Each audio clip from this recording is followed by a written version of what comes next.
प्रधानमंत्री नरेंद्र मोदी की रैली हो तो 3 से 4 दिन तक अगर चर्चा ना हो तो शायद नाइंसाफी होगी। नमस्कार, मैं मौजूद हूं दुर्गेश मिश्रा एक नए मुद्दे के साथ। बात करेंगे कि बीजेपी के नेताओं के झूठ की कि आखिरकार तस्वीरों में और वास्तविकता में कितना झूठ बोलते हैं, लेकिन उससे पहले बात करेंगे फिल्म स्टार मिथुन चक्रवर्ती की। ये वही मिथुन चक्रवर्ती हैं जो शायद हिंदुस्तान का बच्चा बच्चा जानता है, उम्मीदें रखता है और उनकी तस्वीरें देखता था पिछले कुछ समय पहले। शायद महिलाएं भी आंखें खोलकर देखती थीं, लेकिन अब उनके जो बोल हैं या उनके जो तरीके हैं वो कैसे बदल गए हैं, उसका वीडियो हम आपको दिखाएंगे। उससे पहले बता दें कि ये मिथुन चक्रवर्ती कुछ साल पहले यानी कि 2014 के समय ममता दीदी के साथ में थे। दीदी दीदी बोलकर पीछे पीछे लगे हुए थे, लेकिन मौजूदा वक्त में हालात और स्थिति को देखकर अब ये सीधे बीजेपी में जाकर शामिल हो गए हैं। और इतना ही नहीं शामिल हो गए, उन्होंने शब्द क्या बदले हैं, सीधे तौर पर बोल रहे हैं कि साहब मैं कोई साधारण सांप नहीं हूं, मैं कोबरा हूं। यानी कि उम्र के साथ बढ़ते बढ़ते मानसिक स्थिति भी कितनी बदल गई है। अगर उदाहरण देना ही था तो कोई अच्छा दे सकते थे, लेकिन सांप और कोबरा का उदाहरण देने से इनकी मानसिकता का परिचय पता चलता है कि यह वही सांप और कोबरा होता है जो अपने बच्चों को भी खा जाता है।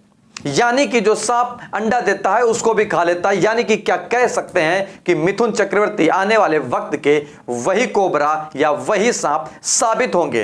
हालांकि ये तो अलग बातें हैं कि चुनावी प्रक्रिया में कौन नेता दल बदलू निकलता है, वो मिथुन चक्रवर्ती ने साफ तौर पर दिखा दिया है।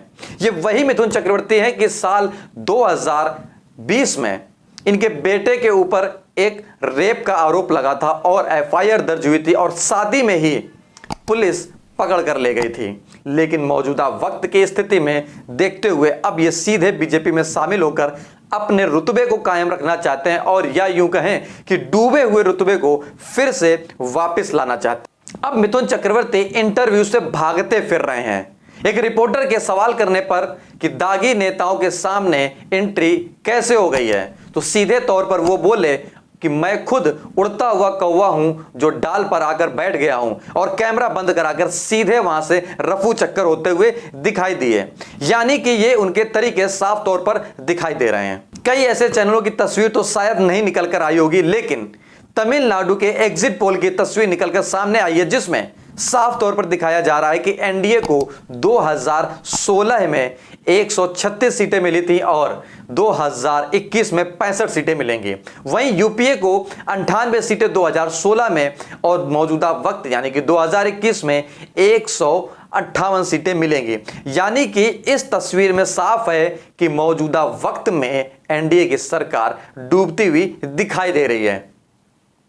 अब बात कर रहे हैं उस सबसे बड़े झूठे की जो शायद बीजेपी के नेता साफ तौर पर बोलते हैं और दिखाते हैं। एसजी सूर्या एक नेता है बीजेपी के, जिन्होंने एक फोटो के साथ ट्वीट किया और बताया कि बांग्ला के साथ मोदी हैं या मोदी के साथ बांग्ला है।